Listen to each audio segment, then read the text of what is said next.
গাজায় চলমান বর্বর গণহত্যার প্রতিবাদে লিফলেট বিতরণ ও পথসভা করেছে মাগুরা জেলা হিজবুত তৌহিদ। গাজায় চলমান গণহত্যার প্রতিবাদে মুসলমানদের করণীয় শিরোনামে এই কর্মসূচি অনুষ্ঠিত হয়।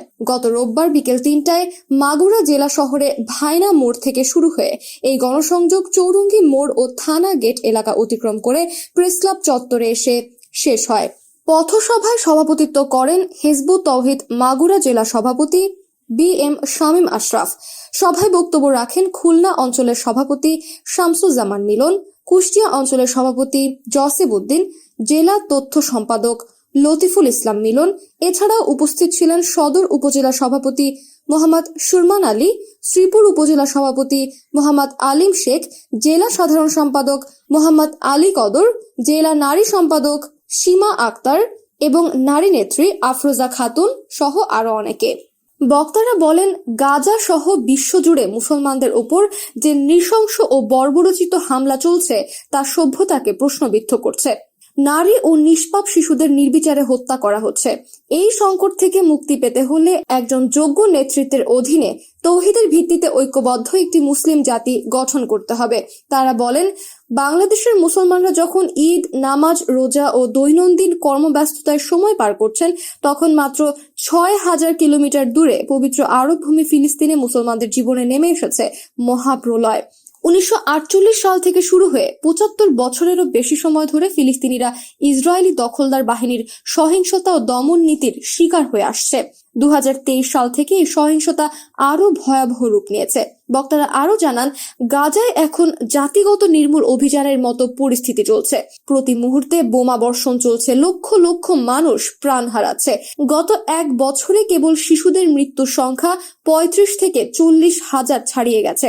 এমনকি নিহতদের দাফন করতেও মানুষ পাওয়া যাচ্ছে না। উদ্বাস্তু শিবিরে এক বোতল পানির জন্য ছুটে গেলে সেখানেও বোমা মেরে হত্যা করা হচ্ছে। এই অবস্থা থেকে মুক্তি পেতে হলে মুসলিম সমাজের ভেতরকার ফেরকা, দলাদলি, মতবিরোধ পরিহার করে আল্লাহর প্রদত্ত জীবন ব্যবস্থার ভিত্তিতে ঐক্যবদ্ধ হওয়ার আহ্বান জানান বক্তারা। হিজবুত তৌহিদের এ ধরনের মানবিক উদ্যোগকে সাধুবাদ জানিয়েছেন সাধারণ মানুষ। তারা বলেন, বিশ্ব মুসলিম উম্মার এই দুঃসময়ে এ ধরনের উদ্যোগ সমাজকে সচেতন করতে কার্যকর ভূমিকা রাখবে। আজকে এই ফিলিস্তিনিতে কি হচ্ছে আপনারা সকলেই জানেন। সেখানে যখন বাড়িতে ঘুমাচ্ছে, সেই ঘুমন্ত অবস্থায় বোমা মেরে তাদেরকে ছিন্ন ভিন্ন করছে। আহত অবস্থায় যখন তারা হাসপাতালে যাচ্ছে, সেই হাসপাতালেও তাদেরকে বোমা মেরে তাদেরকে সেখানেও হত্যা করা হচ্ছে। এবং যখন খাবার জন্য এক বোতল পানির জন্য যখন যাচ্ছে, সেখানেও হত্যা করছে। এবং জাতিসংঘর পক্ষ থেকে যে সমস্ত ত্রাণ কর্মীরা খাবার নিয়ে এই মানুষের কাছে যাচ্ছে, সেই ত্রাণ কর্মীদেরও এই ইসরায়েলি বাহিনীরা হত্যা করছে। এই যে এই নৃশংস হত্যাযজ্ঞ সমস্ত পৃথিবীময় চলছে।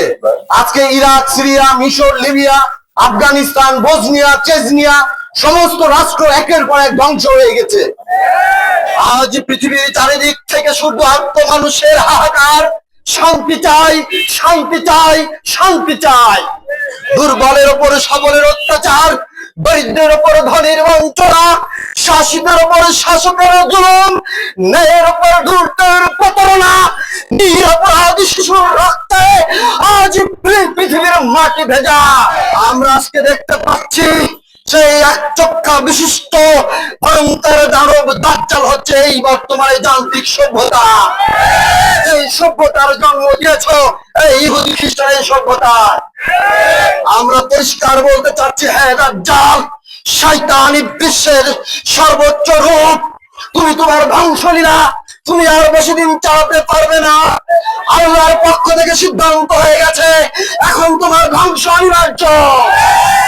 তোমার ধ্বংসের জন্য যে মহামানবের আবির্ভাবের কথা, সেই মহামানব ইতিমধ্যে পৃথিবীতে আবির্ভূত হয়েছে।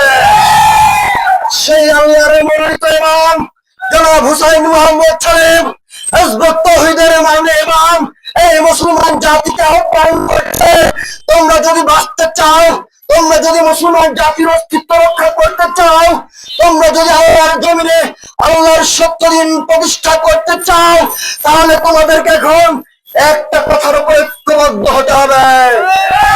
সেই কথা কি? সেটা হলো আমরা আল্লাহর হুকুম ছাড়া আর কারো হুকুম মানব না।